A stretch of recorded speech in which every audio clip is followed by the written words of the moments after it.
Le président de la République lui-même l'a dit en Conseil des ministres. Ça veut dire qu'il m'a rejoint. Le problème, ce n'est pas de déguerpir, mais le problème, c'est de faire le déguerpissement dans une forme qui soit une forme raisonnable et humaine. Et c'est ce que nous avons décrié à l'époque. Mais ça ne veut pas dire que c'est un projet qu'il faut arrêter. Ce quartier-là, il a été ciblé comme un quartier dangereux. Eux-mêmes, ils l'ont dit, glissement de terrain. Ce qui a causé la mort de 6 personnes hier, qu'on est en train de déplorer aujourd'hui, c'est le glissement de terrain. Faire un déguerpissement qui soit dans une forme responsable et humaine. Voilà un problème que j'ai confronté il y a de cela quelques mois.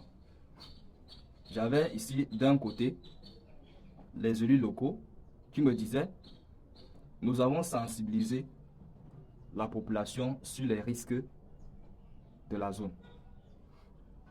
De l'autre côté, il y avait la population qui disait aussi de n'avoir pas été au courant des différents risques naturels, bien de la catastrophe qui pourrait arriver. Voir ma place, comment est-ce que vous gérez? Bien, j'ai pris le temps de réfléchir, de mener mes enquêtes personnelles.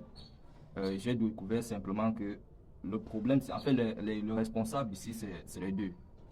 Pourquoi? Parce que la majorité de nos communes ne dispose pas de plan d'urgence ou de plan de prévention des risques. C'est quand la catastrophe arrive qu'on cible que non, tel quartier est à risque.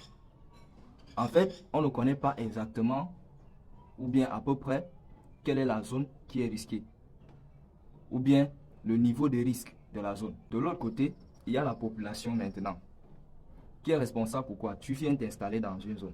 Tu ne prends pas le temps d'évaluer les risques géologiques potentiels de la zone où tu souhaites t'installer.